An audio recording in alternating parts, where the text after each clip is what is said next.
nak ubah diri, mulalah daripada bulan Ramadan. Sebab Allah tu ikat ni syaitan-syaitan ni. Yang tinggal adalah kita ni yang bertanduk syaitan sendiri. Kan? Okey, sebab itu kena banyakkanlah istighfar. Seterusnya kita tengok, istighfar ni bukan kita saja yang amalkan. Start daripada para rasul. Ia adalah sunnah para rasul untuk beristighfar. Rasulullah ni kan maksum. Bukan Rasulullah saja, Rasulullah. Bila saya sebut Rasul, maknanya ramai. Rasul ni bukankah mereka ni maksum? Rasul satu, Rusul jamak, betul tak? Rasul ni kan, mereka ni kan maksum. Pasal apa kena minta istighfar juga? Nak menunjukkan mereka ini membesarkan Allah SWT. Lepas tu menghambakan diri betul-betul kepada Allah. Aku ni sebagai Rasul, buat kerja-kerja Allah, aku minta ampun juga supaya aku ni tak sombong dan riak. Itu sifat para Rasul. Jadi kita tengok contoh, beberapa contoh istighfar yang dibaca oleh para Nabi. Pertama, Nabi Nuh. Boleh buka ni, tulis. Surah Nuh ayat 28. Nabi Nuh baca apa dia ni?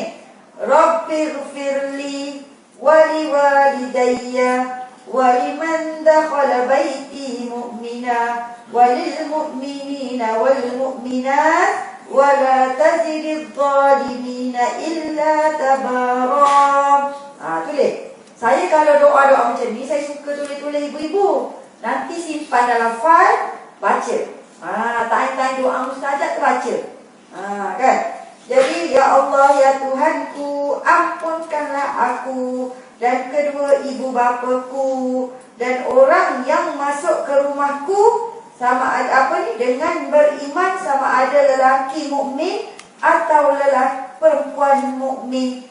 Wala tazididz zalimina illa tabara. Dan janganlah engkau tambahkan bagi orang-orang yang zalim itu selain kebinasaan. Jadi ini doa siapa dia ni? Doa istighfar Nabi Nuh. Nabi Nuh bukan setakat minta doa pada dirinya, tapi doa juga kepada ibu bapanya, dan doa juga kepada mukmin dan juga mukminat. Kalau kita ni kan payah sangat rezeki, payah sangat dapat ketenangan, banyak masalah, amalkan doa seperti ini. Iaitu jangan lupa doakan pada orang lain. Bila kita banyak doakan pada orang lain, Allah balas kita tanpa disangka-sangka. Yang kedua, kalau kita perasanlah, doa para Nabi ni mesti bermula dengan doa pada diri dia dulu. Rabbighfirli. Dia mesti Rabbighfirli dulu. Banyak doa Nabi Ibrahim, doa Nabi Muhammad SAW mesti bermula dengan diri. Jadi kita lepas ni, kalau nak minta ampun, nak minta ampun, kena minta ampun, utamakan diri kita dulu. Lepas tu, jangan tinggalkan mak ayah. Seterusnya, baru pergi kepada orang lain. Benda ni wajib. Ini doa daripada Nabi Nuh. Okey, seterusnya, Allah juga pernah berfirman kepada Rasulnya. Dan pada muka surah Muhammad ayat 19, Allah suruh para Rasulnya beristighfar. Wastaghfir li dzambik walil mu'minina wal mu'minat. Allah kata, mu ni kena minta ampun kepada dosamu dan juga kepada mukmin dan juga mukminat. Okey, seterusnya doa Nabi Musa. Jangan tinggal juga doa Nabi Musa. Kat mana doa Nabi Musa ni? Surah Al-Qasas ayat 16. Surah Al-Qasas ayat 16. Rabbi inni zalamtu nafsi faghfirli faghfaralah innahu huwal ghafurur rahim. Ya Allah, ya Tuhanku, sesungguhnya aku menzalimi diriku sendiri, maka ampunkanlah aku. Faghfara lahu, maka Allah pun ampunkannya. Nabi Musa yang berdoa ni, innahu huwal ghafurur rahim. Sesungguhnya Allah itu Ghafur, Maha Pengampun, Rahim, penuh dengan kasih sayang. Jadi kita paling kurang kita sebut Ya Ghafur, Ya Ghafar, Ya Rahim. Sebut Ya Ghafur, Ya Ghafar, Ya Rahim. Wajib baca.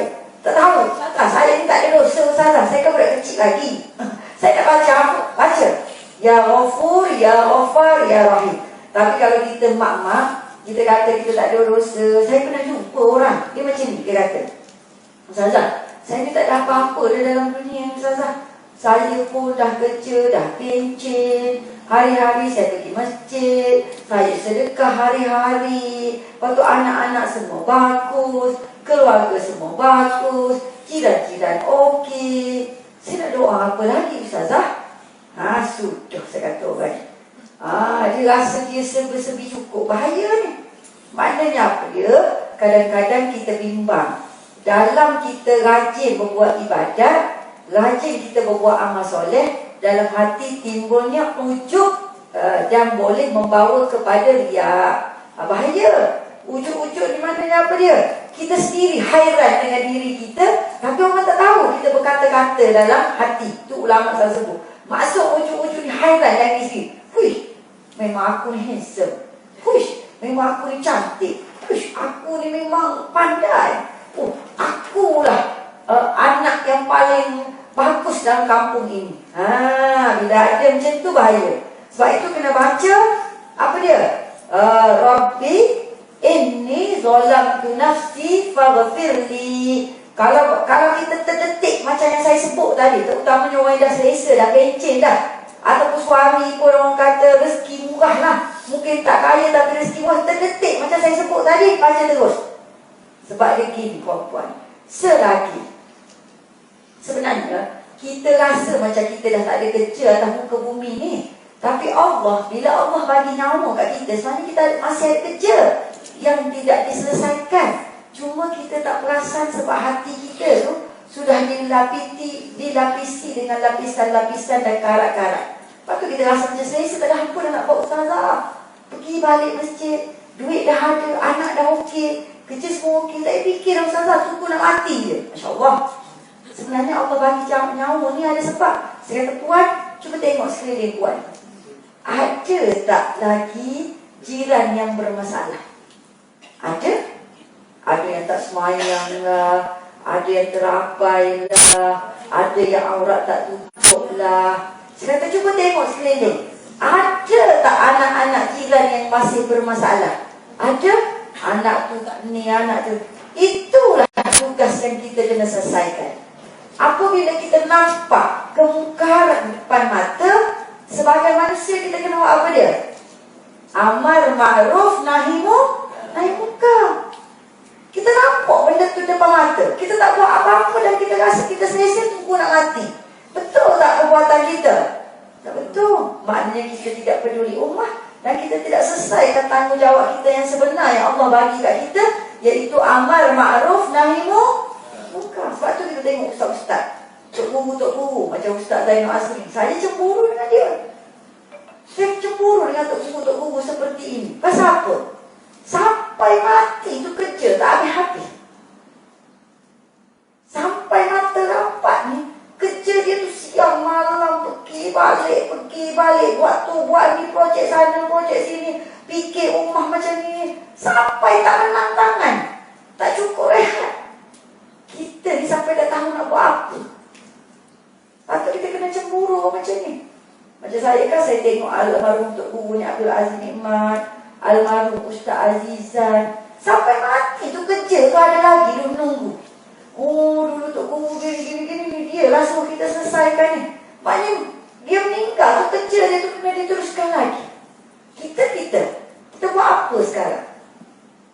Kalau ada banyak masa berfikir-fikir nak buat apa, maknanya kita ni masih tak cukup lagi nyawa kita Allah bagi untuk selesaikan tugasan kita di atas muka bumi. Sebab tu saya cemburu. Dulu ada seorang ustaz ni terkenal dekat USJ 4. Terkenal lah.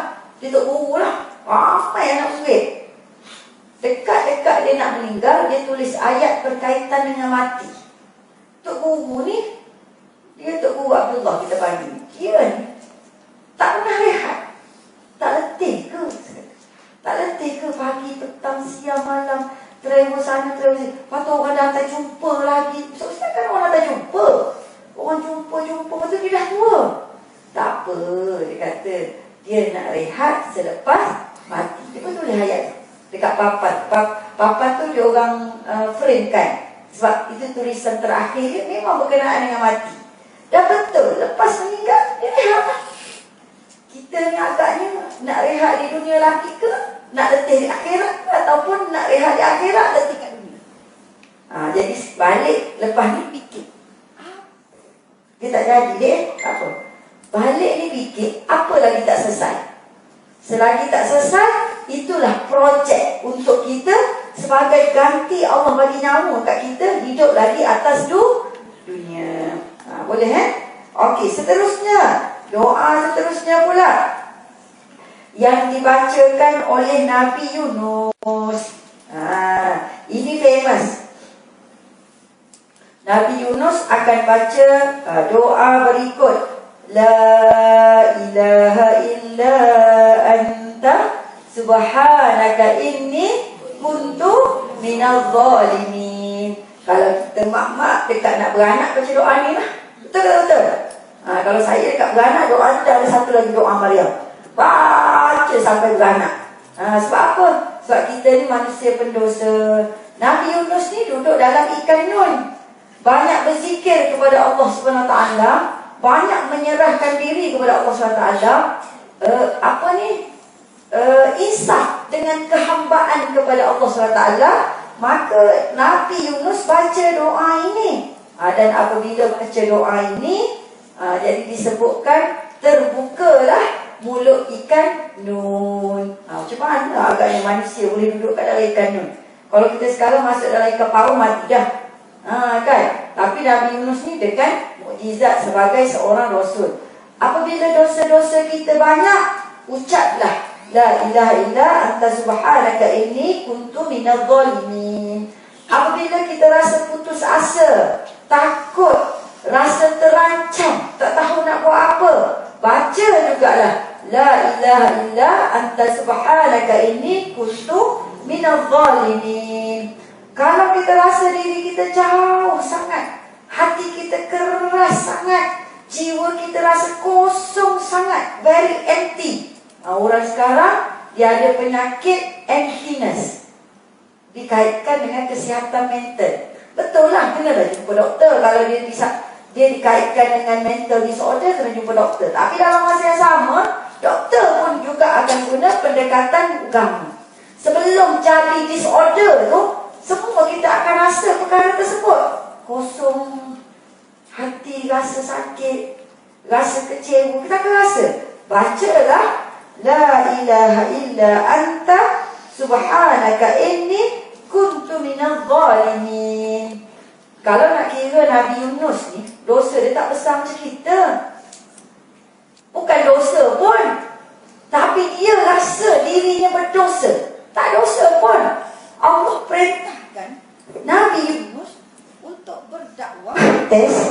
Nabi Yunus untuk berdakwah kepada 100,000 orang dekat satu kampung. Dakwah punya dakwah, tak dengar kata juga. Lepas tu Nabi Yunus kata tak apalah, dia pergi tempat lain dakwah. Bukan berdosa pun. Nabi Yunus tak pernah berdosa.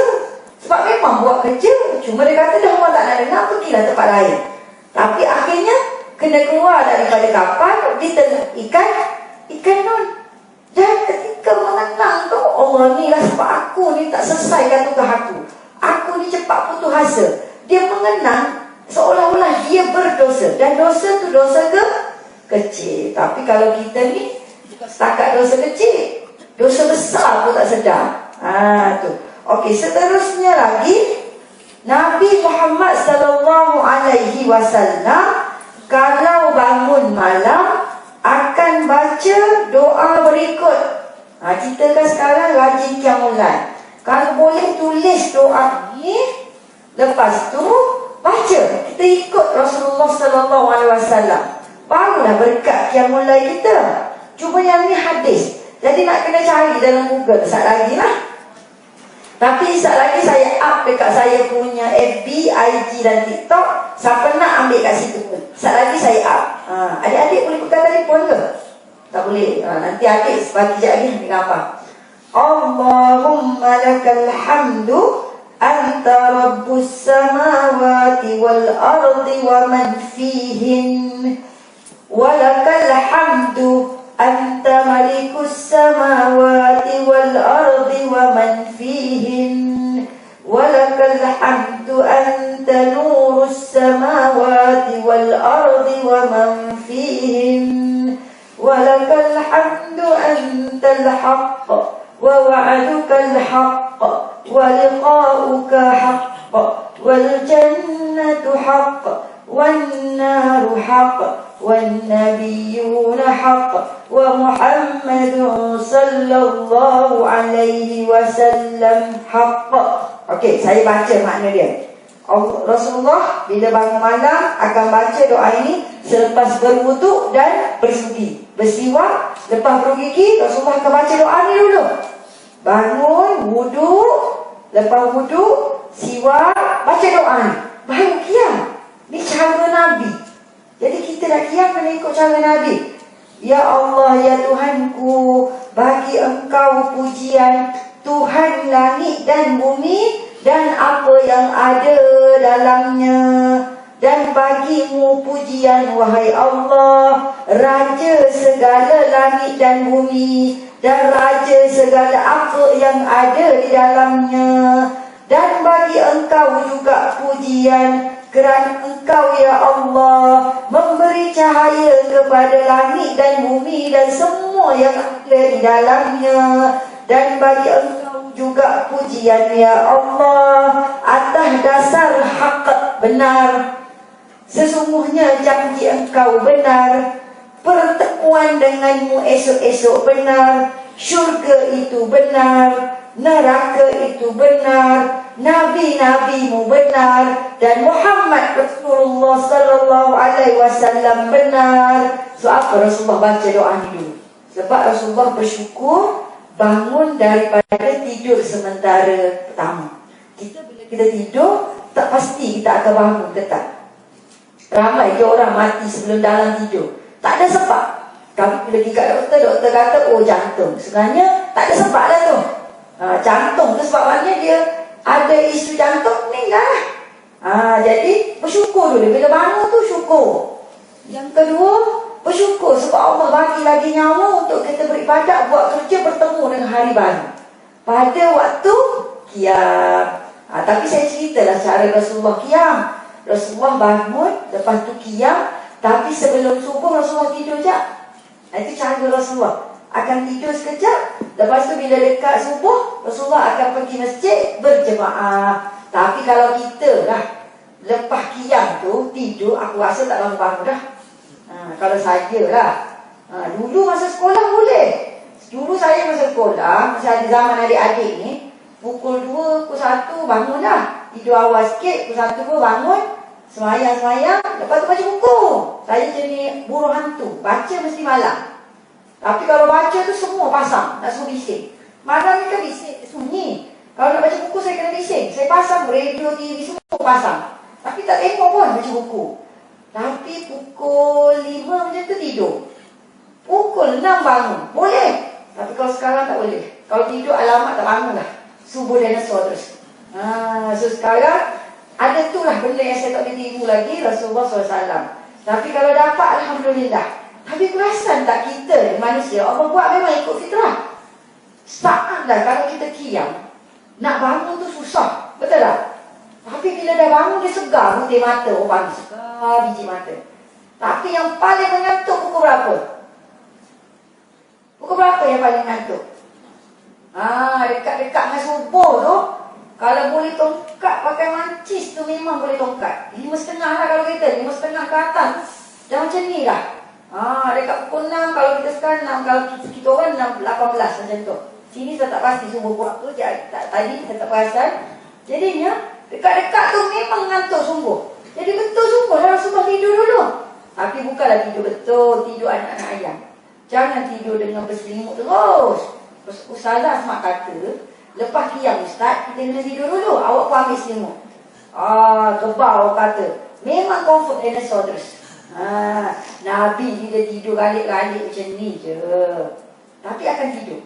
Jadi kita kalau nak tidur Nabi boleh. Itu cara lah untuk orang kata sihat. Lepas subuh tu tak tidur lah. Tapi kalau kita sekarang direct, kalau tak kerja memang lepas subuh tidur. Betul-betul. Kalau saya buat kuliah lepas subuh lagi, sambil dengan saya kuliah, sambil saya tidur. Sebab kita tadi tu lah, kita tak ikut betul-betul badan. Tapi Rasulullah dia ikut betul-betul badan yang Allah cipta berdasarkan apa yang Allah cipta fitrah pada kita. Okey, lepas tu sesudah tu Nabi doa pula. Allahumma ghafirli ma qaddamtu wa ma akhartu wa ma asrartu wa ma a'lantu wa ma anta a'lamu bihi minni antal muqaddim wa antal muakhir wa anta ala kulli syai'in qadir. Ni Nabi doa yang ni pula. Kadang-kadang lepas Nabi qiyam, Nabi doa yang ni. Semasa Nabi qiyam, Nabi doa yang ni. Tapi yang awal-awal bangun tidur yang tadi. Gini, siapa yang tulis nama telefon? Saya lupa. Saya ada satu ibu daripada Ustaz Suibun yang dia bagi dekat saya, suruh bagi dekat saya punya anak murid. Dia ni bekas timbalan Mufti Kelantan.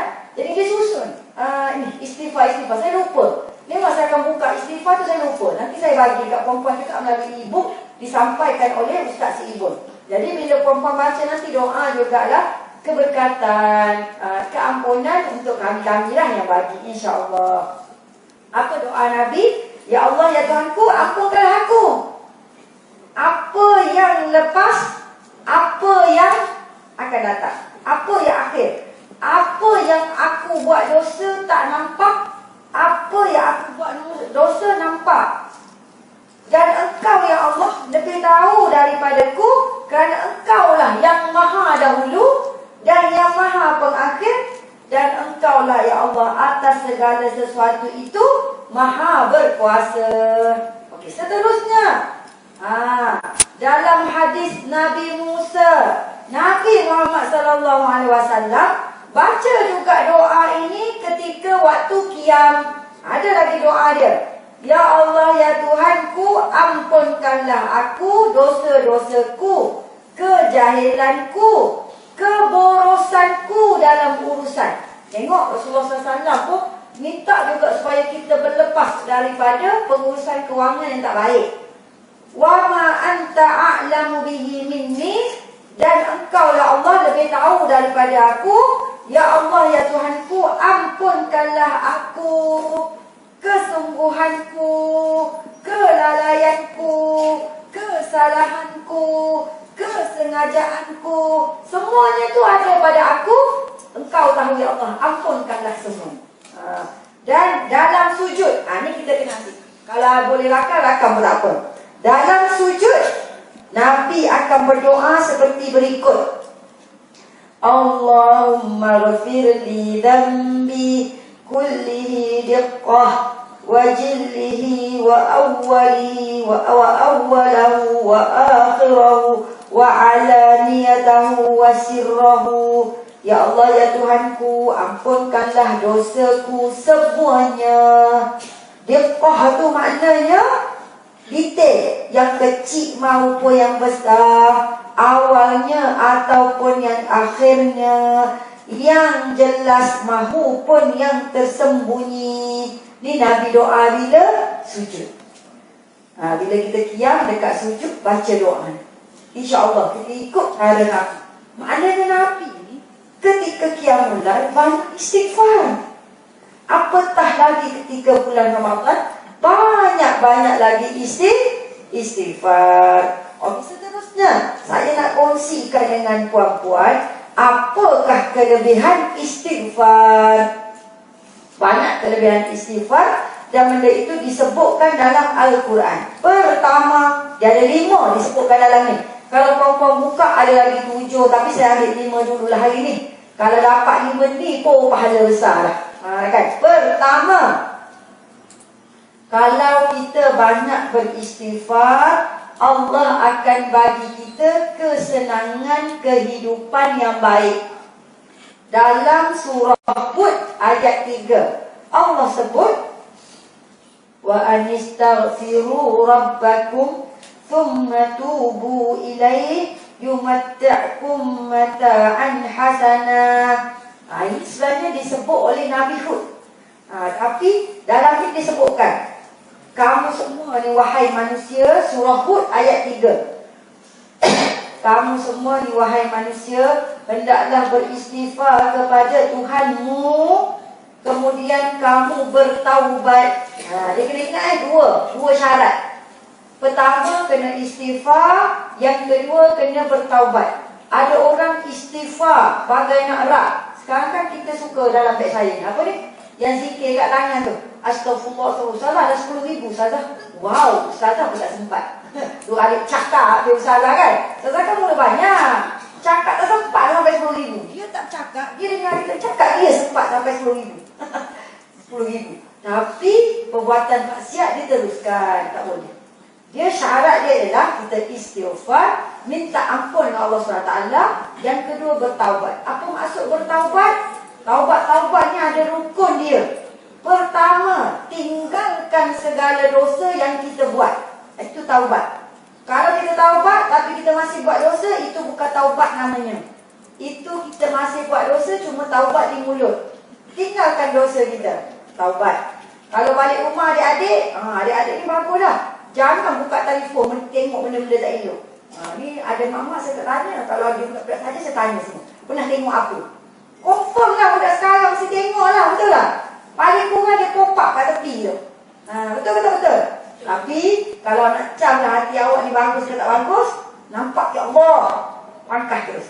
Jangan ya Allah, klik terus. Klik tu bahaya. Aktif ilmu awak. Kenapa awak pukul dia? Dia tengok juga ke? Tak kan? Engkau lah cik, macam tu lah dia. Engkau lah. Tak. Kena pop up tu. Bila pop up tu, buang terus. Astagfirullah, banyak hati adik ni bersih lagi. Tapi kalau tengok, tekan, habis. Hak dia belajar sini, rugilah mak bapak hantar. Jadi kena tinggal dosa tu. Yang kedua, kena ada rasa menyesal. Kalau tak ada rasa menyesal, itu bukan taubat. Yang ketiga, taubat ni, dia kena tinggalkan perbuatan tersebut, gantikan dengan perbuatan-perbuatan yang baik dan amal soleh banyak-banyak. Itu taubat. Kalau tak buat benda ni, itu bukan taubat namanya. Jadi kalau kita istighfar, kita rajin bertaubat, Allah janji ni, yumatti'kum mata'an hasanah. Nescaya. Kalau kita belajar bahasa Arab ni, dia jawab dulu. Kataan tu, jawab tu yumatta' dengan sukun. Sukun ni yumatta' mati. Kalau sukun ni maknanya nescaya. Bukan kata moga-moga. Kalau kita baca ayat puasa, la'allakum tattaqun, betul tak? Adakah orang berpuasa semuanya akan dapat takwa? Tak. Sebab dia la'allakum tattaqun. Moga-moga kamu bertakwa. Maknanya mungkin dapat, mungkin tak dapat. Tapi yang ni tak. Yumatta' dengan sukun terus. Confirm. Ni Allah janjikan, kamu akan dapat kesenangan hidup, kesenangan umur. Senang, kamu akan rasa senang. Tapi kesenangan yang macam mana? Kesenangan yang baik. Tak nak kesenangan tu kesenangan yang memudaratkan, kesenangan yang menderitakan kita, kesenangan yang menjauhkan kita daripada Allah Subhanahu wa ta'ala. Semalam saya bincang dengan kawan saya ni, dia cerita pasal orang kaya yang kita tak terfikir. Betul tak ayah? Dia kata, bukan hidupku ni, ada kau macam ni kan? Tapi saya kata, kalau aku dapat duit banyak, aku akan berdakwah lah. Saya kata, tak payah fikir dah kerja. Tapi itulah sebab dia berkata, tapi tak tahulah kalau kita dapat ni, kita confirm berdakwah ke tak tahu. Sebab Allah bagi rezeki kita ni cukup untuk kita. Dan kalau boleh rezeki itu semakin dekat dengan Allah. Kalau banyak pun semakin dekat, kalau sikit pun semakin dekat, kalau sederhana pun semakin dekat. Ada orang dapat rezeki sederhana je, tapi sombong nak mati. Sombong dengan Allah.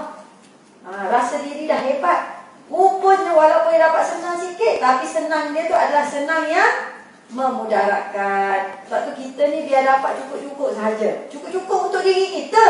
Macam Khadijah alaihissalam, harta yang banyak, rupawan. Khadijah ni hebat, rupawan, bangsawan, hartawan, cendekiawan. Komplit 4. Saya sukalah. Saya kalau Siti Khadijah saya suka sangat. Saya teringin sangat kalau boleh lah, kalau esok-esok meninggal dunia, antara orang yang saya nak jumpa adalah Khadijah alaihissalam. Tapi kena masuk syurga dulu lah. Tingkat yang atas sekali. Kalau tingkat bawah tak boleh. Nak jumpa dengan para rasul, nak jumpa dengan syuhada, nak jumpa dengan muqarrabun, kena tingkat atas. Jadi saya, antara yang saya nak jumpa Khadijah lah. Sebab wanita kan, nak jumpa sangat. Sebab rupawan, bangsawan, hartawan, cendekiawan. Rupawan cantik. Khadijah ni bukan saja cantik, tapi dia sangat mementingkan kecantikan dirinya. Ni ciri-ciri ahli syurga. Wanita mementingkan kecantikan dirinya. Khadijah ni pesan dekat hamba dia, kalau aku mati, mu bagi ni perhiasan-perhiasan dekat anakku. Fatimah, dia nak kahwin, ni pakaian-pakaian kahwin. Maknanya apa dia? Dia tahu tentang perhiasan, pakaian. Sebab tu tak betul kalau orang Islam ni, kalau kata berhijrah, terus jadi selekeh, terus berpakaian tak pandai, atas warna merah, bawah warna hitam, hak tu ke, ini pakai printed, sini pakai printed, tak betul. Maknanya dia ni tak boleh tiru Khadijah. Ada orang ni, dia mesej saya. Saya rasa dia, saya google dengan dia, saya watch. Sebab saya nampak dia dalam keadaan isu mental lah. Tapi dia mesej saya, Ustazah. Dia tulis, ni hak perempuan, awak dengar lah, ni cerita mak-mak. Dia kata, Ustazah, kenapa? Dia kata, saya baca bini-bini ustaz mesti lawa-lawa. Aku tengok, aku bini ustaz tapi tak lawa. Bini-bini ustaz mesti lawa. Bini-bini, dia kata, isteri-isteri Rasul mesti lawa. Isteri-isteri tokoh-tokoh ulama mesti lawa. Saya ni tak cantik. Dia pun cerita lah, saya busuk, saya buruk ni. Saya kata, awak pernah tengok ke gambar isteri-isteri wanita-wanita zaman Rasulullah? Kata, pernah tengok tak? Pernah tengok ke yang dia kata cantik-cantik tu? Yang awak tengok tu cerita kartun. Cerita kartun kan, kalau princess kan mesti cantik. Itu cerita. Sahabat Nabi ada yang hitam berlegam, ada yang putih, ada yang muka macam pasir, ada yang muka macam mikro, ada ke? Macam kita, ada yang depresi, ada yang tinggi, ada yang rendah. Kan? Semua ada. Tapi dia kata, kalau misalnya orang baik-baik ni mesti cantik. Tak. Rupawan masuknya sini, kalau kita nak ikut Khadijah masyhur ke, kena peduli soal kecantikan ini. Itu Khadijah, rupawan, bangsawan, keturunan bagus-bagus. Tapi soalnya keturunan saya biasa je, tak apa. Doa supaya daripada zuriat kita, Rabbana hab lana min azwajina wa zurriyatina qurrata a'yun. Baca sampai ujung. Waja'alna lil muttaqina imama. Kita ni walaupun orang biasa-biasa, kena cita-cita tinggi. Tu Nabi Ibrahim sebut. Nak qurrata a'yun, tapi kat ujung tu, jadikanlah aku dan keturunanku ni imam, pemimpin bagi orang yang bertakwa. Wah, cita-cita tinggi. Kan? Walaupun aku ni jahil, tak cerdik, keturunan biasa-biasa, aku nak keturunan aku ni lahir pemimpin dan pejuang. Duduk situ. Sebab tu keturunan, bangsawan, hartawan, kaya dan raya. Tapi kaya dan raya Khadijah tidak menyebabkan beliau ni sombong dan bongkak dengan Rasulullah SAW. Kahwin dengan Rasulullah kan kalau kira kerja dengan Khadijah. Tapi tunduk, patuh, taat, layan Rasulullah, ikut perjuangan Rasulullah. Walaupun dia tu kira bos-bos. Pasal apa aku kena? Duit aku lagi banyak daripada suami aku. Dia orang sekarang. Salah, kenapa saya kena taat suami saya sedangkan duit saya lagi banyak? Salah. Saya kata, dalam Quran tak pernah sebut kaya tu kena taat. Betul tak? Tak ada. Allah sebut kalau ibu bapa kena taat, kalau suami kena taat, kalau wali kena taat, kalau ibu kena taat. Bukan kata ibu kaya kena taat, tak. Tapi kita pandai-pandai zaman sekarang, kalau tak kaya tak boleh jadi ketua keluarga. Kan balik rupawan, bangsawan, cendekiawan, cikgu. Jadi Khadijah ni walaupun kaya, Tapi kekayaannya dia tak heran sikit pun. Ini sifat ulama, sifat para rasul dan sahabiah. Cari duit banyak, bila perlukan untuk agama, pak dia bagi. Khadijah ni menghabiskan seluruh hartanya untuk mendanai orang Islam yang dipulaukan selama 3 tahun di Mekah. Guna duit siapa tu? Orang tak nak niaga, tak nak bagi, tak nak makan, tak nak apa semua tu. Guna duit Khadijah. Tak ada rasa menyesal. Tak ada. Sebab orang seperti Khadijah ini, dia tahu rezeki itu daripada Allah. Kalau habis, tak apa diusaha lagi, akan datang lagi. Saya tengok sifat yang sama ada pada Abu Bakar, pada Umar, pada Uthman, dan cita-cita untuk guru yang lain. Abu Bakar kaya, lepas tu berhijrah, tak ada duit, lepas tu cari duit lagi. Lepas tu Rasulullah pergi perang, bagi. Tinggal duit sikit, cari lagi. Rasulullah lagi perang, bagi lagi. Sampaikan, kalau dalam bulan Ramadan ni kita akan sebut satu peristiwa namanya Perang Tabuk. Saya sangat sukalah dengan perang ni, sebab peristiwa ni, Perang Tabuk, Rasulullah menangis dengan semua sahabat-sahabat ni yang bagi seluruh hartanya. Sampaikan orang kata apa ke dana, sebab nak mendanai perjuangan Rasulullah. Dia bermula daripada Syakban, berakhir Ramadan, peperangan tu. Tapi tak berperang pun, sebab Rom takut. Sebab dia lawan dengan kerajaan besar Rom masa tu. Tapi Rasulullah menangis. Kenapa semua ni pakat bagi banyak sangat ni? Rasulullah kata, tinggalkan untuk keluarga. Kenapa kamu semua sanggup? Tak perlu, kami nak berjuang bersama dengan engkau. Ni nak cerita, duit banyak, tapi bila perlu, ambil. Ni, lapar ni, tak kisah. Kalau kita lah dah biasa senang, kalau letak tempat susah sekali, macam mana? Macam mana?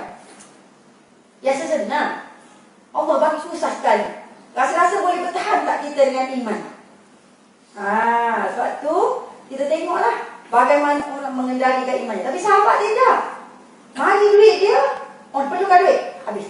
Tapi dia tak takut pun keluarga dari apa kerana. Tak takut. Sebab tahu, okey, mana aku cari lagi? Masih perlu lagi lagi. Jadi sebab itulah sifat para rasul, sahabiah dan juga para ulama. Okey, jadi lepas ni siapa nak kaya? Nak kaya? Macam Ustaz Yaakob nak kaya. Nak kaya, istighfar dan bertaubat. Kalau susah perempuan, banyak istighfar. Ya Allah, itu aku ni kena bekerja. Macam mana nak buat? Baca istighfar. Banyak. Saya perempuan dah biasa. Ada kerja, tak ada kerja. Saya dah biasa. Tuhan memang uji saya begitu. Dia tak uji dengan anak, dia tak uji dengan suami. Dia uji dengan kehidupan. Itu biasa. Sebab saya ni pendakwah. Dulu saya kerja. Lepas tu susah. Lepas tu kerja tu gaji kau lah. Lepas tu kerana nak berdakwah, berhenti. Lepas tu kerja, gaji kau lah. Lebih 20,000 tu biasa. Kau. Lepas tu jatuh. Lepas tu naik balik. Nasib kau lah, memang hidup aku macam ni lah. Jadi istighfar tu tak lekang daripada mudah. Tapi sekarang ada duit ke tak ada duit, dia rasa macam tak apa dah. Dia dah habis lah tahap tu. Dah habis lah tahap naik turun tu dah habis. Sekarang tak ada masalah dah. Yang penting perjuangan. Macam tu je. Okey. Seterusnya yang kedua, siapa yang rajin istighfar, apa yang dia akan dapat? Terhindar daripada pelbagai musibah. Perempuan kita paling takut adalah musibah. Musibah ni macam-macam lah, kan? Musibah harta, musibah keluarga, musibah anak. Saya nak cerita perempuan yang mana berumur dah mungkin macam saya 40 lebih ke atas, kan? 50, 60 anak dah besar. Macam saya mungkin tak lama lagi, 4-5 tahun lagi dapat cucu lah saya rasa saya ni. Tapi nenek tu begini lagi. Tak lama lah kan. Saya teringat ada satu kisah ni. Seorang cikgu ni, dia seorang yang sangat bagus. Anak dia semua best student. Sekolah anak lah. Kalau seorang anak dia tu kawan baik saya. Tapi dia sebut saya ingat sampai sekarang. Arwah lah meninggal. Dia sebut pada saya.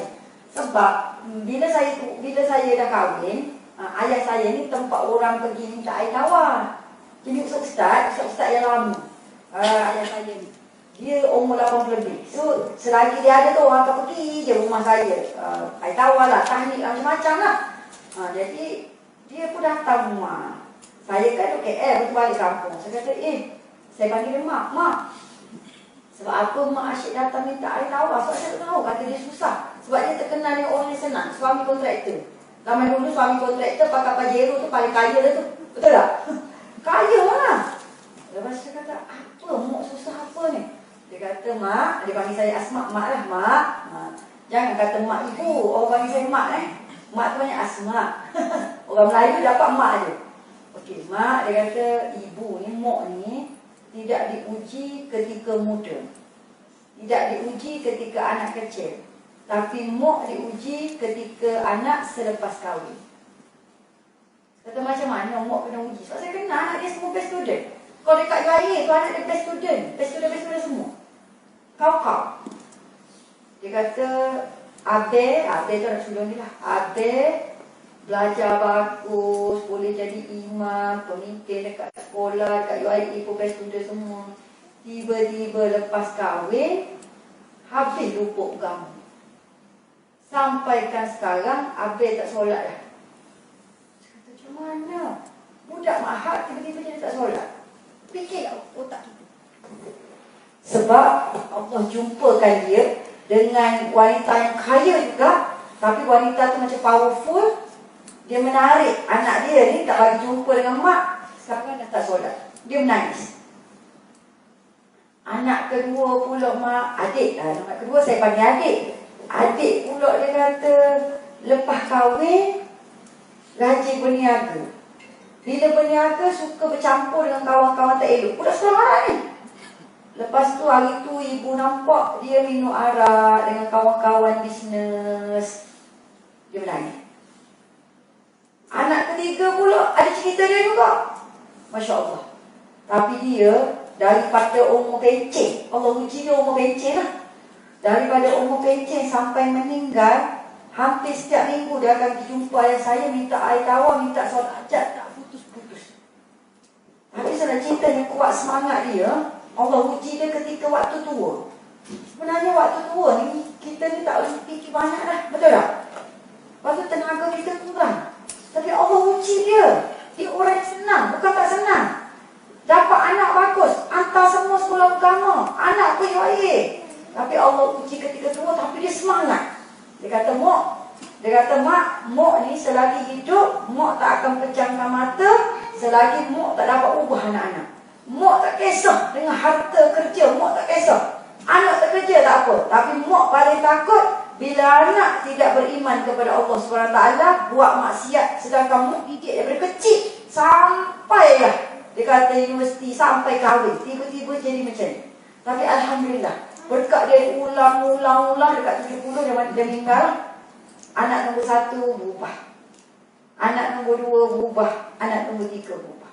Tapi dia punya kuat semangat tu hanya Allah yang tahu. Sebab tu kita kalau pun jangan, saya minta dengan Allah, ya Allah ya Tuhanku, kalau kau nak turunkan musibah, janganlah turunkan musibah yang aku tak dapat nak tanggung. Satu.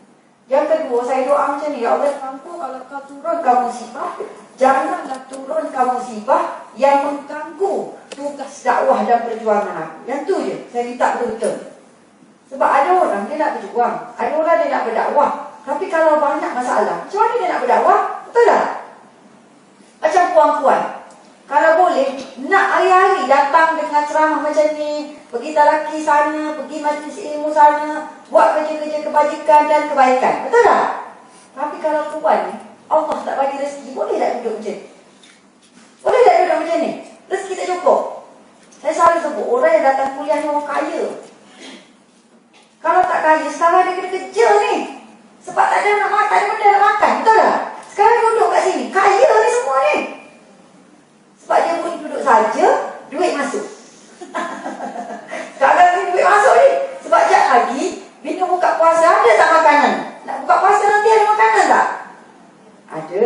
Kalau tak buka puasa nanti, balik dikit, sekejap lagi boleh makan tak? Boleh. Maknanya perempuan duduk sini, duit tengah masuk ni. Kaya ni, betul tak? Orang lain tak boleh nak duduk macam ni. Sebab susah. Dan sebab tu saya selalu doa, ya Allah Tuhanku, kalau kau nak turunkan musibah pun, nak bagi tarbiyah ke aku, janganlah sampai musibah tu menghalang kerja-kerja dakwah dan perjuanganku. Nampak tak? Jadi sebab itu dalam surah Al-Anfal ayat 33 Allah menyebutkan wa ma kana Allahu liyu'adzibahum wa anta fihim. Tidak sesekali Allah akan azab mereka sedangkan engkau berada di dalamnya. Wa ma kana Allahu mu'adzibahum wa hum yastaghfirun. Tidak sesekali Allah akan azab mereka dan mereka ketika turun azab tu dalam keadaan beristighfar. Mana orang yang rajin istighfar, Allah tak turun musibah. Tapi Allah akan turun ujian tarbiyah ada. Ujian tarbiyah maknanya Allah uji untuk bagi benda yang lebih besar. Contoh adik-adik sekarang banyak kena belajar kan. Kenapa mak aku tak hantar aku sekolah kebahasaan biasa, hantar dekat tempat Ustaz Yaakob ni kan, dekat Madat ni. Berapa subjek awak belajar satu hari?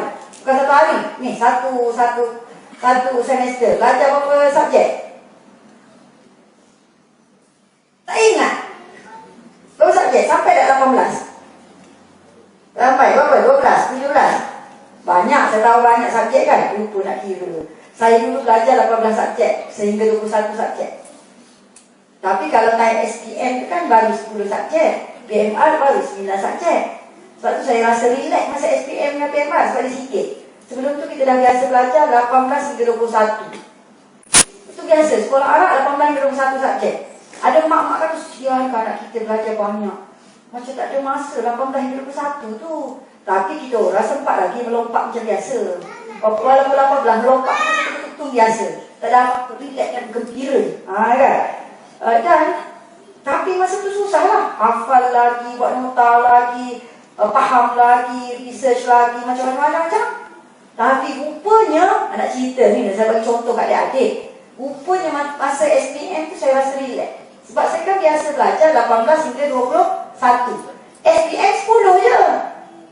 Orang yang biasa belajar 18 hingga 21, rasanya belajar 10 tu rasa macam mana? Rasa gini. Kalau PMR lagi test 9 je. Saya kata 9 je. Dah biasa belajar sampai 21. Jadi begitulah juga dengan perempuan. Allah akan turunkan pada kita ujian. Tapi ujian ni Allah nak bagi sesuatu tak besar nanti. Kita kena ingat macam tu. Sebab tu saya selalu doa kalau pergi ke Mekah contohnya, ya Allah ya Tuhanku, aku terima segala tarbiyahmu. Macam Ramadan ni pun nak masuk pertama Ramadan dah doa dah. Ya Allah ya Tuhanku, aku terima segala tarbiyahmu pada Ramadan ini. Sebab sebenarnya Allah ni dia nak bagi setiap kali Ramadan tak sama. Tahun lepas Allah nak ajar kita tentang sabar. Macam-macam ujian pada bulan Ramadan semua tentang sabar.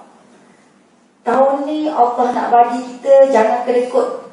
Macam-macam ujian Allah bagi sampai kita ni terbuang sifat kelekut. Dia macam ni lah. Ingat tak dulu kalau pergi umrah, siapa sini yang rajin hilang selipar? Dulu-dulu kan, makcik-makcik yang pergi Mekah dulu, hilang selipar tu standard, betul tak? Sekarang tak hilang lah, sebab angkut sekali, tu pun ada yang hilang. Saya tak faham juga jemaah saya, aku bagi teks siap-siap dah, hilang lagi selipar. Tak kena lah tu. Maknanya ujian lah tu untuk dia. Ada seorang ni, dia kata macam ni, alah Ustaz, kalau setakat selipar hilang, tak apa, baru dulu kan RM5 je. Jual kat luar tu, baru RM5, RM3 dulu-dulu lah, masa saya dulu-dulu. Tiba-tiba setiap kali semayang, Allah hilangkan selipar dia sungguh-sungguh. Sebenarnya selipar tu tak hilang, waktu sapu pergi ke lain. Tak lagak kita nak cari sebab kat ni dia punya pintu sangat banyak dan besar. Pergi beli lah. Last kali dia beli. Dia pun kata, Ustaz, saya tak lagak dia nak beli ni. Dia macam lain dah ni. Dia ngomong je tu. Ni dah macam lain Ustaz, takkan saya nak beli setiap kali ni. Rupanya itu adalah ujian tarbiyah mulut dia. Sombong. Jadi sebab tu saya perasan setiap kali pergi ke Mekah mesti Allah nak didik satu-satu benda. Ada. Allah bagi ujian tu je. Oh, aku berperasan. Balik kita jadi orang baru. Ramadan pun macam tu. Nak masuk Ramadan, Allah akan uji kita. Uji. Saya satu benda je kalau banyak Allah nak ubah satu je. Kalau Allah nak ajar aku sabar tahun ni, dia uji lah. sabar sampai ujung tu. Uish, baru aku faham Allah nak aku macam ni. Keluar daripada Ramadan, kita jadi hak organ dah. Penuh dengan kesabaran. Maksudnya kalau dapat dalam tu Qadar, lagi enjin dapat besar. Sebab itu nak sebut sini ialah, kalau nak elakkan daripada musibah, jangan berhenti istighfar. Ustazah tak sempat, Ustazah suruh istighfar lagi, suruh Alhamdulillah lagi, Subhanallah lagi, tahlil lagi. Lepas tu Ustazah Hafizah Musa suruh ni lagi, Ustazah Asma'arul suruh ni lagi. Nak buat yang mana satu Ustazah? Dah sekali tak buat semua. Ni kita ni, saya nak ajar sikit Kalau kita dapat satu amalan, amalkan 40 hari, biar lekat. Kalau nak tambah ke nak ubah, biar lepas 40 hari. Sebab apa? Sebab fitrah manusia, setiap 40 hari dia akan terbina satu. Kalau kita tengok cerita kartun tu, apa? Shield. Dia terbina satu perisai diri kita kuat. Lepas tu baru kita ubah. Tapi kalau kita amal, contohnya hari ni Ustazah Asma ajar, kita buat amal 10 hari. 10 hari jumpa Ustazah Hafizah pula. Saat lagi kan tengah-tengah Ustazah Isfadiah datang, ujung Ustazah Asma'arul datang kan, jumpa Ustazah Isfadiah, tak sampai 10 hari, tukar pula amalan. Tak boleh. Sebab manusia sifat dia 40 hari. Sebab tu orang bertapa mesti 40. Kita kalau nak ubah anak, biar 40 hari dia buat benda sama. Lepas 40 hari dia kuat, barulah dia akan jadi benda lain. Kita bagi amalan lain pula. Jadi kita pun macam tu lah perempuan. Jangan kumpul semua, satu pun tak buat. Rugi. Okey, yang ketiga. Apa? Ni. Siapa nak rezeki soleh, rezeki halal, keturunan soleh, dan nak anak, kena istighfar banyak-banyak. Ini disebut dalam hadis Qudsi. Hadis Qudsi Nabi sebut gini, sesungguhnya hadis Qudsi maknanya direct daripada Allah lah, bukan hadis biasa lah. Sesungguhnya bila aku redha, maka aku akan turunkan berkatku, walaisa li barakati nihayah, dan tidak ada keberkatan itu penghujung. Tapi berkat aku tak sama dengan berkat makhluk, yang mana berkat aku tak ada ujung. Bila aku bagi tu, aku bagi, dia kempar sendiri. Ni Allah sebut, wa idza ghadabtu, apabila aku marah, la'antu, aku akan laknatmu. Wa inna la'nati la tablughu sabi' fil walad, dan sesungguhnya laknat aku ini akan sampai kepada kamu sehingga 7 keturunan. Ni dalam hadis rupanya kita ambil 7 keturunan. Aku sumpah mau 7 keturunan. Masuri 7 keturunan. Kan aku sumpah kau pada jarak pada tekuku 7 keturunan. Ambil kat mana 7 keturunan ni? Rupanya sini. Sebab tu kita kena banyak istighfar. Kalau nak anak, nak rezeki soleh, nak rezeki halal, keturunan. Kita bukan setakat anak kan. Kita kena fikir cucu, cicit sampai ujung. Sampai kita mati tu cucu cicit kita berkembang. Itu yang paling best. Keturunan kita adalah soleh, banyak istighfar. Sebab kita nak elakkan daripada laknat Allah sampai 7 keturunan. Takut.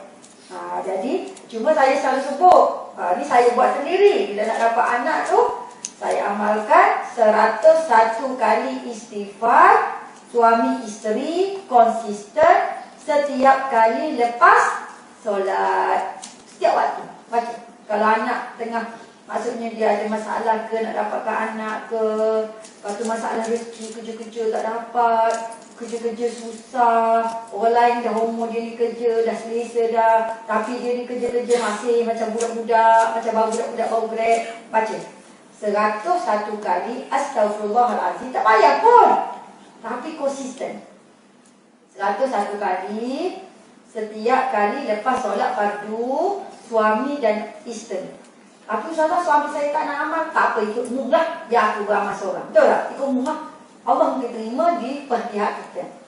Satu lagi, ni yang saya dapat daripada seorang tu guru. Dia ajar saya baca, saya dan suami lah, kita buat sama-sama. Baca Alam Nashrah, surah Asy-Syarru. Alam Nashrah tu satu surah pendek je kan, sambil-sambil lari tu siap dah baca 5 kali. Tetapi baca 102 kali setiap hari berturut-turut selama 40 hari. Baca daripada subuh sampai maghrib. Lepas maghrib tak kira dah. Ni Tok Guru di Patani bagi kat saya. Memang kita buat. Terutama untuk rezeki anak-anak muda sebab kita ni rezeki macam burung. Hari ni ada rezeki, esok belum tentu dapat rezeki. Hari ni gembira kakak-kakak, esok belum tentu. Kan? Jadi kena banyak amal. Terutama orang muda, dia lagi kuat beramal. Orang tua, kita beramal buat apa? Kita beramal untuk keturunan. Kita pun nak senang juga, tapi kita nak keturunan. Tapi kalau orang muda beramal, sebab dia muda lagi, dia banyak lagi perjuangan pada masa depan. Ingat Alam Nashrah 102 kali daripada subuh ke maghrib selama 40 hari. Lepas selesai 40 hari, kalau rasa nak lagi, buat. Hak ni kita buat konsisten suami isteri. Tok Guru pondok tu, yang saya cerita kat dia adalah, yang dia tu ada kemahiran Allah bagi kat dia mendidik penagih dadah. Allah bagi dia. Dia ada satu pondok dia istimewa lah. Budak biasa tak boleh masuk lah. Hanya penagih dadah je masuk situ. Mak tak larat nak jaga bagi kat dia. Tapi dia kata kena terima lah macam mana dia buat pun. Tapi nak ceritanya, dia tak ada pagar. Kalau kita masukkan pusat serenti, ada pagar yang berkawak berduri semua, dia tak ada. Pagar terbuka. Saya masuk lah, dia memang macam zombie ada. Ada yang bagus, ada macam zombie, nampak macam sihat. Di dalam tu sihat lah. Tapi dia memang pesan lah, jangan duduk sini sebab nanti sebab dia lah penagih. Jadinya saya kata babok, tak tutup pintu tak apa ke? Dia tak keluar. Kalau dia keluar, dia akan datang balik. Jadi ilmu lah. Jadi saya tanya, suami saya tanya, apa amalan ni? Dia kata nak muar rezeki, baca. InsyaAllah muar rezeki. Tapi dia muar rezeki sungguh Tuhan bagi kat dia. Rezeki dia muar, niaga jadi, kahwin 3. Kahwin 3, rezeki murah. Saya kata, macam mana Ustaz? Lepas tu gagah perkasa. Dia memang jadi gagah. Tua tapi gagah. Patut dia kahwin 3 pun. Kalau lebih lembik tak boleh kahwin 3. Kan? Jadi saya kata, macam mana Ustaz nampak gagah? Rupanya dia amal yang satu je dia buat amal. Nanti esok-esok kita minta lagi. Jadi sekarang saya bagi kat puan-puan amalkan. Boleh? InsyaAllah. Lepas tu yang keempat. Nak habis dah masa. Saya ni 3 jam. Boleh ni? Yang keempat. Siapa yang istighfar, Allah akan hapuskan dosa. Kita ni kalau ada dosa dalam diri, kita akan jadi serabut. Saya orang Kelantan ni bahasa dia serabut. Apa serabut? Tension. Sebut tak kena. Rasa kita buat kerja tapi kita rasa tak selesa. Betul tak? Lepas tu rasa nak marah. Lagi tua lagi bengking. Betul tak? Mulut tu lagi tua lagi tak tahu apa. Anak dengar tu rasa nak lari. Kita perempuan boleh lagi tua lagi banyak mulut tak apa. Tapi banyak mulut yang orang dengar tu biar berbekas di hati. Jangan banyak mulut tu tapi orang dengar tu nak lari. Tak nak macam tu. Tapi kalau dia nak lari sebab hati dia keras, kita lain macam anak. Kena juga. Anak ni sampai, kalau mak saya ni, saya anak 5, anak sulung saya umur 20, sampai sekarang dia beletek kat saya. Sampai sekarang. Mu ni pakai baju saya dia tegur. Aku ustazah dia tegur juga. Ngaji Quran dia tegur, anak saya dia tegur. Memang dia tegur. Bobe. Aku ajar Ma, saya ustazah. Ustazah yang umur 40 lebih. Tak boleh, aku kena tegur. Dia tegur. Saya pun berasal dari situ. Saya ingatkan dulu-dulu mak ni kerja dia berhenti apabila anak dah kahwin. Betul tak? Lepas kahwin kita serahlah betul lelaki dia uruskan. Aku pandai lah menghidup 2 orang. Rupanya tak. Kalau saya tengok mak saya sampai sekarang berleceh kat semua anak macam biasa. Bila dia berleceh tu, dia berleceh buat agama lah. Tapi kita orang senyap lah. Sabar. Kadang-kadang dia berleceh tu kadang faham ada juga. Saya ustazah. Ustazah. Takkan saya tak tahu. Kan? Tak, mu kena tahu dia kata. Allah. Sampai ke situ. Kalau adik saya tu, anak dah masuk 3. Tiap-tiap adik, mak saya rumah macam ni. Tepi tu 3 orang adik-beradik duduk. Satu rumah. Seorang kerja ustaz. Yang kedua tu kerja dekat hospital. Macam HA macam tu lah. Yang seorang tu doktor. 3 lah. 3 kena marah macam biasa. Lepas tu 3 tu kena datang mengaji dengan mak saya malam-malam. Sekali seminggu tu kena mengaji. Mak saya tu memang dia habis soalah. Lepas tu dia jaga dekat Arab. Yang adik bongsu saya ni anak masuk 3. Kena marah. Sama macam budak-budak dulu. Apa mau macam ni? Lepas tu anak dia ngaji kena marah juga. Oh, anak semua kena marah sama. Saya kata, mak ni ya Allah dah tua, pasal apa nak marah? Tak boleh, ngaji tak betul dia kata. Allah mah biar dia kaji ngepok dia daripada kecil. Tak boleh. Selagi aku tak mati aku nak mengajar. Jadi kita ni saya pun faham. Rupanya mak ni saya faham. Kalau dia kahwin selesai dah, rupanya tak. Lepas kahwin pun kita kena ambil. Sebab kalau tidak, dia buat maksiat, buat dosa. Dengan kita-kita nanti kita duduk dalam akhirat dapat cash dosa dia. Sebab tu perempuan cuba perhati Syawal ni, kalau anak cucu kita balik, cuba perhati pakaian dia.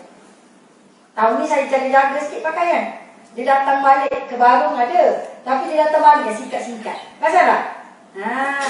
Pesan kat anak cucumu, kalau nak naik rumah aku pada hari raya, pakaianmu jangan ketat, tudungmu jangan besar. Apa ni mak main ngaji kan? Anak tudung ni, saya rasa awak ni sedang ikat leher ke pakai tudung? kita sedang cakap, tapi dia tu ikat sini kan? Kita pesan terus ke anak cucu, mu nak balik rumah aku, pakaianmu jaga. Mu nak masuk rumah aku, pastikan baju macam ni, tudung macam ni, hak lelaki macam ni, gini, baru balik rumah aku. Kena pesan lah. Kalau kita tak pesan, bila lagi nak pesan? Sedangkan kita ni mak besar, ibu induk. Dosa terjatuh pada kita sebab kita tegur. Lebih baik kita tegur sekarang daripada lepas mati kita tengok kali buat apa, cash datang pada kita. Wallahualam. Sebab itu dosa ni bahaya. Dalam hadis disebutkan, man habba, barang siapa yang ingin gembira ketika melihat lembaran catatan amalannya pada hari kiamat, banyak-banyakkanlah istighfar. Kita paling takut ketika tu lah. Bila Allah buka tu, kita boleh tipu kat dunia, dekat akhirat tayangan free. Semua orang tengok. Tu takut. Yang kelima, faedah istighfarnya, Allah lenyapkan daripada segala kesulitan dan kepayahan. Belajar susah, keluarga kita susah, lepas tu banyak benda dah susah, duit susah, anak pun bermasalah contohnya. Nak lenyap daripada kesulitan, Nabi sebut, siapa memperbanyakkan istighfar, maka Allah akan jadikan baginya dari setiap kesusahan kemudahan. Man aksara minal istighfar, siapa banyakkan istighfar, Allah akan jadikan padanya bagi setiap kesulitan faraj. Faraj jalan pembukaan. Kadang-kadang budak-budak muda kan nak buat apa lagi, macam tak nampak je, hidup aku sempit je. Nak kerja pun tak nampak, pergi sana tak dapat, sini. Lepas tu cucuk cari pun tak dapat. Lepas tu macam kita, orang kata jalan buntu. Baca istighfar, Allah akan keluarkan faraj. Faraj ni maknanya pembukaan. Tiba-tiba bling-bling keluar, tiba-tiba ada orang datang, macam tu lah. Tapi kita tak perasan, Allah yang hantar. Wa min kulli dhikin makhraja, daripada segala kesempitan jalan keluar. Wa razaqahu Allah min haitsu la yahtasib, dan Allah bagi rezeki kepadanya tanpa kira-kira. Sebab tu istighfar. Boleh ke tak boleh? Bila balik rumah pun kena istighfar. Jangan istighfar pakai ni.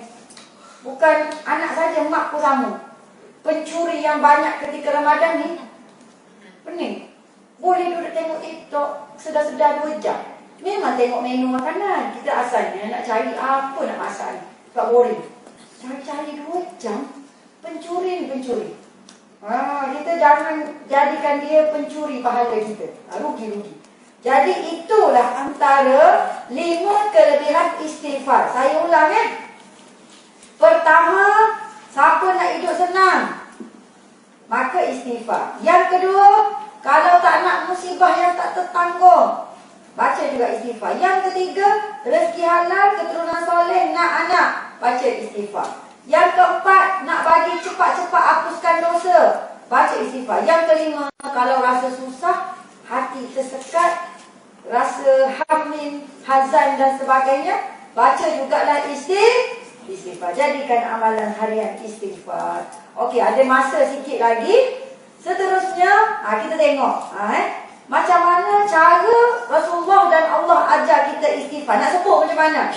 Pertama, sebut astaghfirullah berdasarkan surah Al-Baqarah ayat 199, An-Nisa ayat 64, Al-Baqarah 106.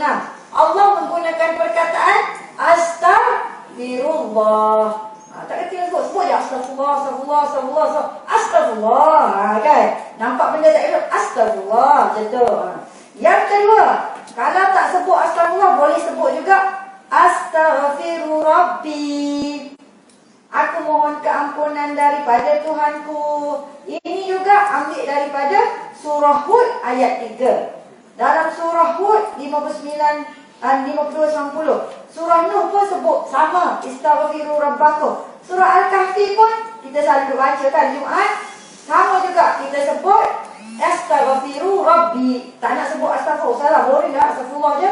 Sebut astaghfiru rabbi. Yang ketiga, boleh sebut juga ghufranak. Sebab kita nak baca laju. Kan? Baca laju kejar 10,000 ni Ustazah. Okey. Astaghfirullah berbelit lidah orang Melayu. Kita sebut ghufranak, ghufranak, ghufranak, ghufranak, ghufranak.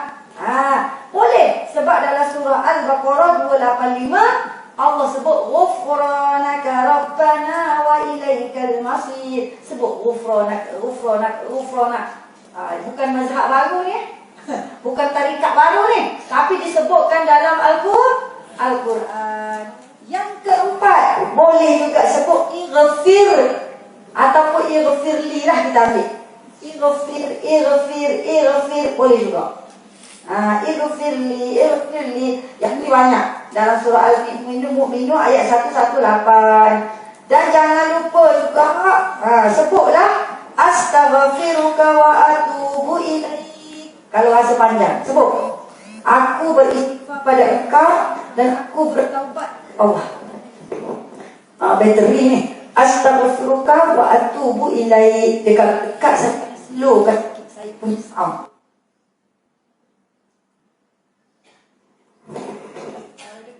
Test.